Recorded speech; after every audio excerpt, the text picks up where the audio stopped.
네, 오늘 성경 말씀은 베드로전서 1장 6에서 7절까지의 말씀입니다. 모두 함께 일어나셔서 봉독하겠습니다.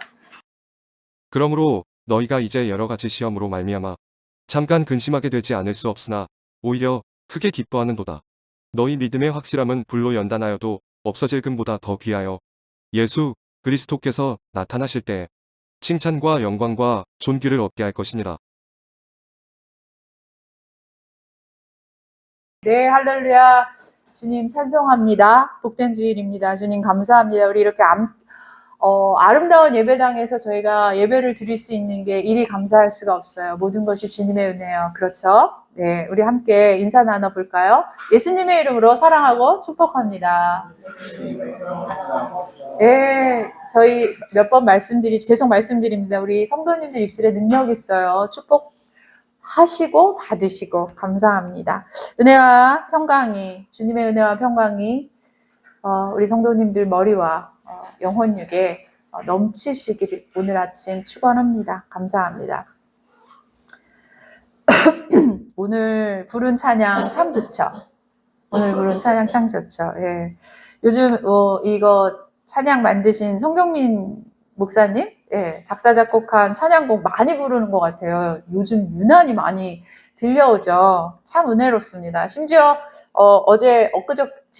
이번 주였나요? 지난주에 저희 작은별 가족 선교사님들 잠깐 오셨는데 해외 그 구석구석에 갔는데 이게 사실 좀 최신 버전인데도 다 알고 계셔가지고 거기서도 이 찬양하셨다고 그러더라고요.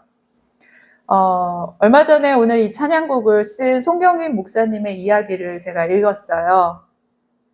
송경인 목사님 일본 중국 코스타에서도 이 찬양 인도하시고 침신대에서 교회 음악 교수로도 재직하셨다고 해요.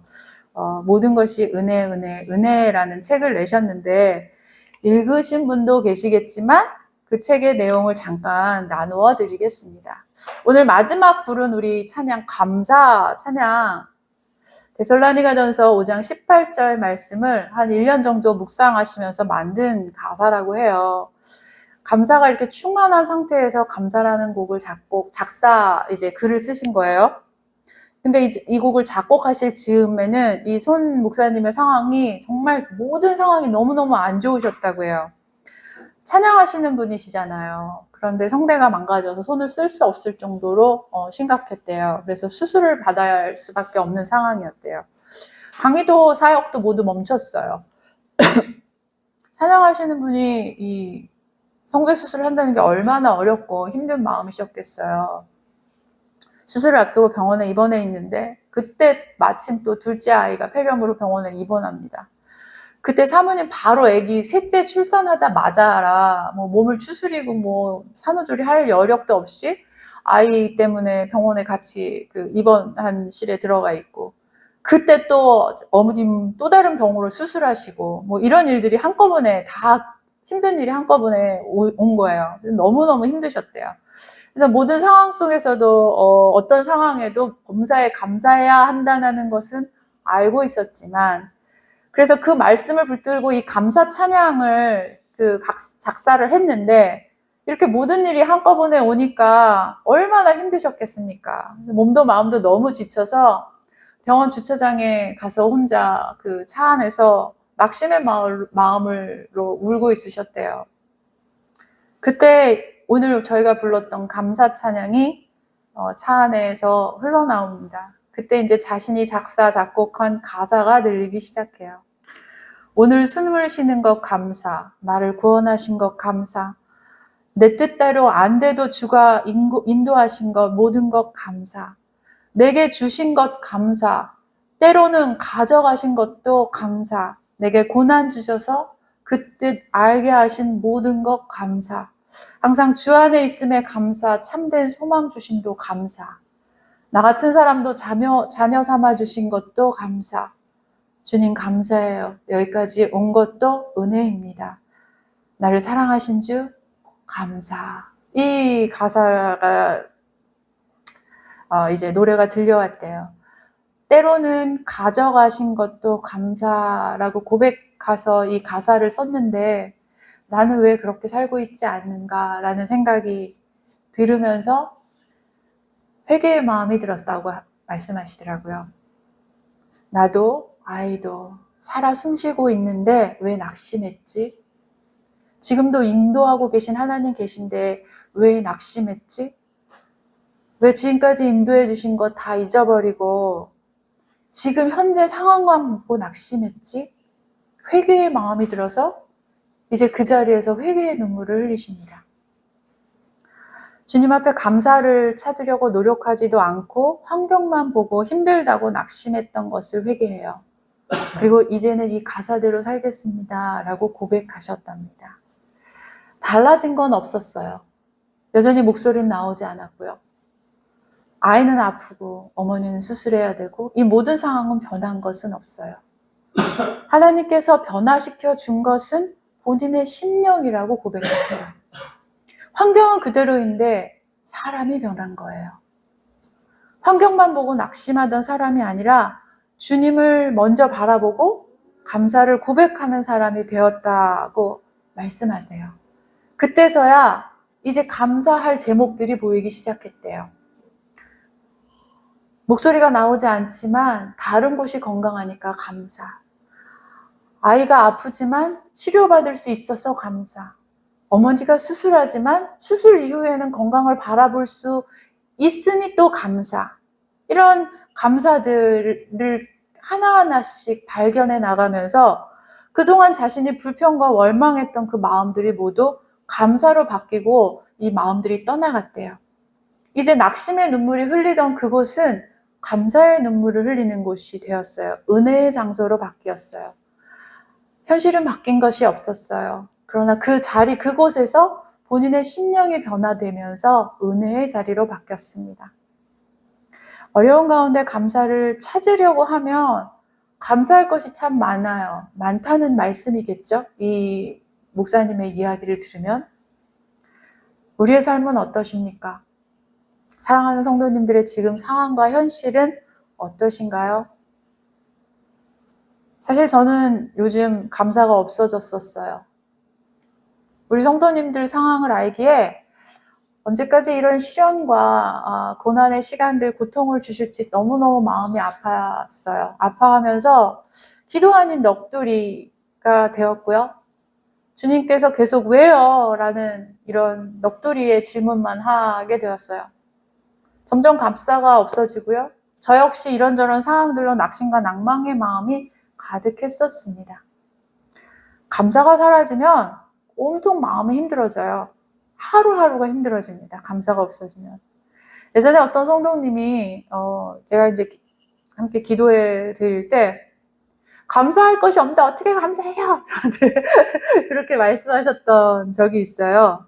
그분 너무 힘드니까 상황과 현실이 너무 힘들기 때문에 감사의 그 마음의 자리가 없었던 거겠죠. 송경림 목사님의 감사라는 그 곡을 쓰면서, 이 감사라는 곡을 쓰면서 1년 가까이 묵상하셨다는 데살로니가 전서 말씀입니다. 저희 한번 읽어볼까요? 시작.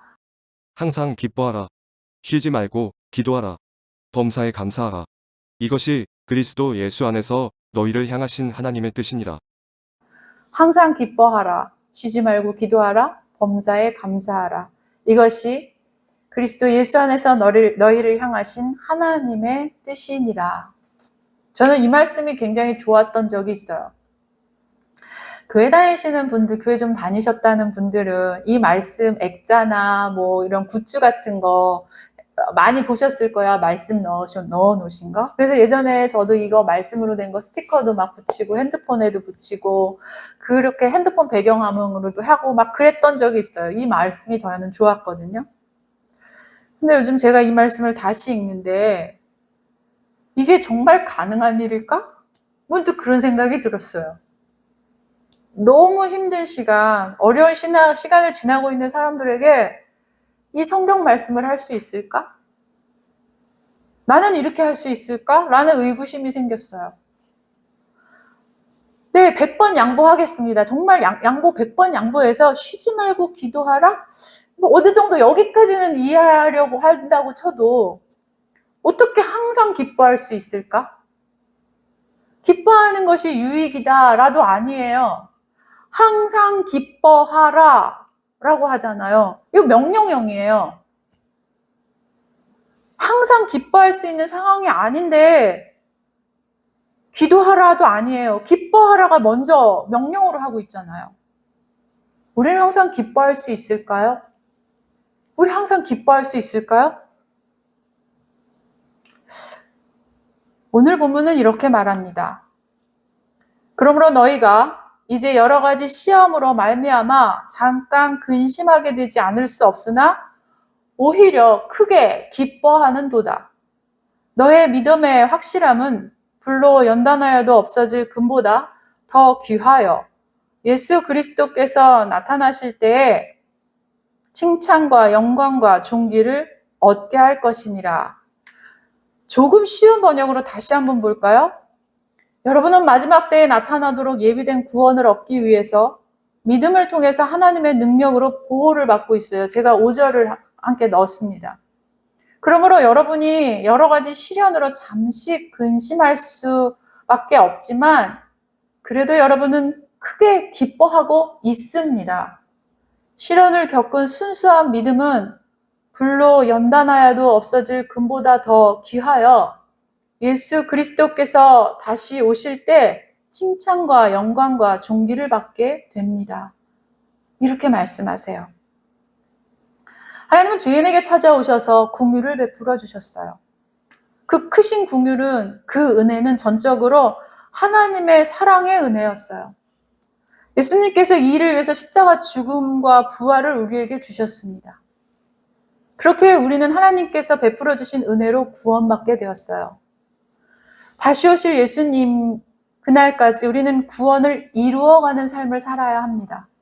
이 여정은 하나님께서 함께 하시고 보호하시고 인도하시면서 이루어 주실 겁니다. 그렇기 때문에 우리의 인생은 여러 가지 시험이나 시련들을 만나게 될 수도 있고요. 그래서 근심하기도 하지만 오히려 크게 기뻐할 수 있다고 말해요. 성도인 우리가 겪게 되는 시련이나 고통들은 우리를 넘어지게 하거나 우리를 쓰러지게 하지 못할 것이기 때문이에요. 함께 하시는 성령 하나님께서 우리를 보호하고 계시기 때문입니다. 시련을 겪은 순수한 믿음이라고 오늘 성경은 말하고 있죠. 시련을 겪고 고통을 지나고 고난의 시험을 통과한 순수한 믿음이라는 뜻이에요. 그냥 믿음이 아니에요. 그냥 믿음이 아닙니다. 시련을 지나고 고통도 넘어보고 시험도 통과한 순수한 믿음이래요. 이 믿음을 가진 자에게라만이 예수님께서 다시 오실 그날 칭찬과 영광과 존귀를 받을 수 있다는 거예요. 고난이 와도 시련이 와도 시험이 와도 우리가 기뻐할 수 있는 이유가 바로 이것이라는 겁니다. 우리가 순수한 믿음을 가지게 해주는 길이기 때문이에요. 그 길밖에 없어요. 지금 내게 아무 일이 일어나지 않아서 평안하고 안락한 생활이 있기 때문에 기뻐하는 게 아니에요. 우리가 고난의 시간 또는 시련의 시간에도 어떤 상황에서도 기뻐할 수 있는 것은 그 시간에 우리와 함께 하시는 성령 하나님이 나를 보호하고 있다는 것을 알기 때문이에요. 그 시간을 잘 통과할 수 있도록 나를 보호하시고 결국에 그 순수한 믿음을 우리에게 주시기 원하시기 때문이에요. 그리고 가장 영광스럽고 존귀하다는 칭찬을 주실 것이기 때문이에요. 우리가 우리의 믿음의 여정, 그 구원을 이루어가는 그 코스가 있다고 한번 생각해 보세요. 달리기 코스라고 한번 생각해 보십시오. 그 코스를 우리가 달리는 거예요. 다른 길은 없어요. 그 길을 달려가야 합니다. 그 안에서 장애물도 넘고요. 허들도 넘어야 됩니다. 그렇다고 우리가 낙심할 필요가 없다는 의미예요. 그 길 가운데 그 길을 마련하신 것이 주님이라는 것을 우리가 믿기 때문에 그 길을 뛰어가는 것을 기뻐할 수 있다는 겁니다. 성경은 우리 성도들의 시험과 시련을 그 고난의 일들에 대해서 이상하게 여기지 말라라고 말해요. 왜 나만 겪는 고난이냐고 생각하지도 말고 왜 이런 일이 나에게 왔는지 원망하지도 말고 성도인 우리는 이 일을 당연히 일어나게 되는 것들이라 생각하라고 말합니다. 왜냐하면 우리가 겪는 어려운 일들은 주님께서 겪으셨던 고난의 아주 작은 일부분에 참여하는 일이라고 말하고 있기 때문이에요. 베드로전서 4장 12, 13 함께 읽겠습니다. 시작. 사랑하는 자들아, 너희를 연단하려고 오는 불시험을 이상한 일 당하는 것 같이 이상히 여기지 말고 오히려 너희가 그리스도의 고난에 참여하는 것으로 즐거워하라. 이는 그의 영광을 나타내실 때에 너희로 즐거워하고 기뻐하게 하려 함이라. 사랑하는 여러분, 시련이나 고난을 받는 중에 당황스러워하거나 놀라지 마십시오. 그것은 여러분의 믿음을 순수한 믿음으로 만드시기 위해서라고 말합니다. 시험, 훈련의 과정이라는 거예요. 그러므로 지금 내 인생에 이상한 일이 일어났다고 생각하지 말고 그리스도의 고난에 참여하게 됨을 기뻐하라는 성경의 말씀을 저희들이 기억했으면 좋겠습니다. 그리스도께서 영광 중에 다시 오실 그날에 여러분은 그 시간을 성령님과 통과하심으로 기뻐하고 즐거워할 수 있기 때문이에요.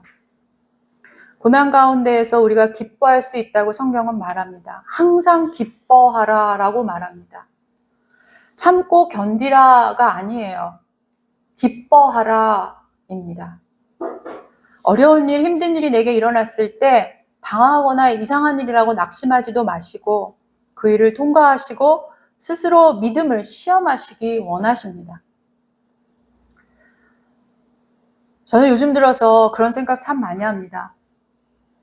어떤 일들이 일어났을 때, 어떤 일이 생겼을 때 그 일은 제 안에 선한 것이 하나도 없다는 것을 주님이 알려주고 계신다라는 느낌을 많이 받아요. 제 안에 선한 것이 하나도 없다는 것을 보면서 저는 문득문득 놀랍니다. 정말 선한 것이 하나도 없어요. 제 믿음은 정말 보잘것없고요. 정말 악합니다. 그래서 그 자리에 서서 주님을 바라볼 수밖에 없어요. 제 안에 악한 것들을 발견할 때마다 참 두려워요. 예전에는, 오래전에는 제게 일어나는 일들이 있으면 그거 사라지게 해달라고 기도했어요. 왜 내게 이런 일이 일어나는지 원망하기도 했었어요. 예를 들어 만약에 어떤 사람과 힘든 경우가 생기잖아요. 그럼 그 사람을 원망하거나 불평했어요. 하나님 저런 사람 만나게 해서 날 훈련하고 계시는구나. 잘 견디고 참아내고 인내하면 나는 조금 더 성장하고 좀 단단해지고 성숙해지겠지? 이 마음이 있었어요. 근데 요즘 저는 제 안에 얼마나 악한 것이 많은지 주님이 보여주고 계신다라는 것을 깨닫게 됩니다. 봐라. 얼마나 너가 선한 게 하나도 없는지. 봐라.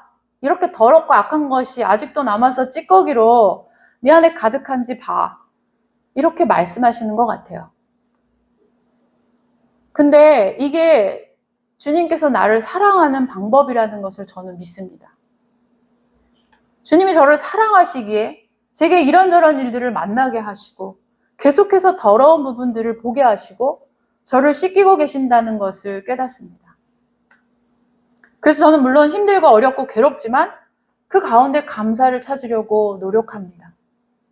그래서 점점 더 내 안의 악들을 제거하고 더러운 것들을 제거하고 계시는 성령님을 느끼기 때문에 그 안에서 기쁨을 주님께 드릴 수 있다고 생각합니다. 이것이 제게는 복입니다. 이게 제게는 복이에요. 주님이 제게 주시는 복이에요. 저는 복받은 사람입니다. 베드로전서 4장 14, 16 함께 읽겠습니다. 시작. 너희가 그리스도의 이름으로 치욕을 당하면 복 있는 자로다. 영광의 영 곧 하나님의 영이 너희 위에 계심이라. 만일 그리스도인으로 고난을 받으면 부끄러워하지 말고 도리어 그 이름으로 하나님께 영광을 돌리라. 야고보서 1장 12절 함께 읽을까요? 시작. 시험을 참는 자는 복이 있나니 이는 시련을 견디어낸 자가 주께서 자기를 사랑하는 자들에게 약속하신 생명의 면류관을 얻을 것이기 때문이라. 아멘일까요? 아멘이십니까? 저는 아멘입니다. 복이라는 단어가 이런 곳에서 이렇게 쓰이고 있다는 거 참 놀랍지 않습니까? 우리가 생각하는 복, 편안하고 안락하고 기본적으로 부유한, 조금은 부유했으면 좋겠고요. 조금은 편안했으면 좋겠고요. 안락했으면 좋겠어요. 아픈 데 없이 건강하게 전혀 하나도 아프지 않고요. 나이가 들었지만 전혀 하나도 아프지 않고요. 오래오래 살다가 죽는 것. 근심이나 걱정 별로 없고요. 염려할 것 하나도 없이 그렇게 사는 것. 그거 복이라고 저희들 생각하죠. 복은 하나님께서 오는 거예요. 하나님께로부터 오는 것이에요. 물론 지금 말하는 것들을 주신다면 더할 나위 없이 그건 역시 복받은 것이겠지만 성경에서는 복을 이렇게 말합니다. 창세기 1장에 처음 나온 복이라는 단어, 바라크라는 단어예요. 성경에 복이라는 단어가 처음 나온 게 창세기인데요. 그 단어가 바라크라는 단어예요. 이 단어의 뜻이 뭐냐면 하나님 앞에 무릎 꿇다, 하나님 앞에 무릎 꿇고 하나님을 바라보다, 경배하다, 찬양하다, 그런 의미를 가진 단어예요. 그 단어를 복이라고 성경은 최초에 썼어요. 오직 모든 것을 하나님에서 복종하고요, 순종하고 그분만을 바라본다는 뜻일 거예요. 그것을 복이라고 성경은 쓰고 있어요. 창조주 하나님 앞에 무릎 꿇고 전적으로 순종하는 것. 그래서 내가 상황이 어때도 경배하고 찬양할 수 있는 그 신뢰의 마음, 그 믿음의 순종, 그 모습으로 복이라고 성경은 말하고 있어요. 신약에서 말하는 복의 개념에 베드로나 야고보가 이런 것을 복이라고 말하고 있는 거예요. 예수님을 믿으면서 사람들은 선한 일 많이 한다고 칭찬받고 좋은 사람이에요. 칭찬받는 것이 아니라, 그것이 복이 아니라 그리스도를 믿어서 치욕을 당하는 것이 복이 있는 사람이라고 말합니다. 성도이기 때문에 치욕스럽고 수치스럽고 모욕스러운 일을, 그런 고난들을 받게 된다는 거예요. 그러면 하나님의 영광이 우리 위에, 우리 안에 함께 한다고 말씀하십니다. 그래서 그 영광을 주님께 돌리라라고 말해요. 우리는 하나님께 영광을 돌리는 자로 지음받았다라고 성경 말하잖아요. 내가 무엇으로 하나님께 영광을 돌릴 수 있어요? 무엇으로 나는 영광을 돌릴 수 있습니까? 이렇게 영광을 돌리라라고 성경은 말합니다. 이럴 때 내 위에 계신 하나님의 영광, 내가 고난당하고 있을 때 하나님께서 함께 하신다는 그 영광, 그것을 하나님께 드리라라고 말하잖아요.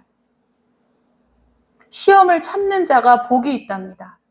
시험을 견디고 지나는 자가 복이 있다는 거예요.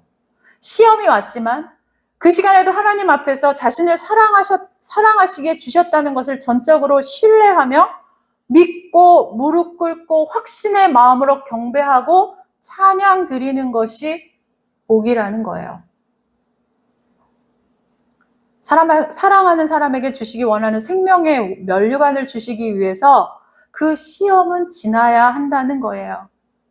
우리가 생명의 면류관을 얻기 위해서 이렇게 하나님께서는 이루어가고 계신다는 거예요. 그걸 우리는 신뢰하는 겁니다. 그래서 지금 내게 일어나는 일들, 내가 겪고 있는 것들, 내가 지나고 있는 이 코스들이 하나님께서 나를 사랑하시기 때문에 우리가 그 길로 간다라는 것을 확신을 가지고 믿음을 드리는 것이 복 있는 사람이라고 말합니다. 저는 여러분들이 지금 겪고 계시는 일들을 알고 있습니다. 중보기도 하고 있기 때문에 얼마나 어렵고 힘든 일을 지나고 계신지 압니다. 물론 그 일을 직접 친히 겪고 계시는 성도님들의 마음, 상황들 제가 어떻게 정확하게 다 알 수 없겠죠. 얼마나 힘드신지, 얼마나 어려우신지, 얼마나 낭망의 마음이 있는지, 얼마나 절망스러울지 물론 제가 다 알 수는 없겠지만 그럼에도 우리 성도님들 중에 지금 참 어려운 일을 지나고 계시다는 것을 저는 알고 있습니다. 우리가 믿는 신앙은 이런 고통과 어려움 속에서 우리에게 위로를 줄 수 있는 신앙일까요? 우리가 믿는 신앙은 우리가 이런 고통 속에서도 고난 속에서도 위로를 받을 수 있는 신앙일까요? 종교일까요? 저는 그래야 한다고 믿습니다. 비록 고난과 고통 속에서도 우리에게 위로와 힘을 줄 수 있어야 한다고 생각해요. 고린도후서 12장 9절 10절 함께 읽습니다. 시작. 나에게 이르시기를 내 은혜가 내게 족하도다. 이는 내 능력이 약한 데서 온전하여짐이라 하신지라.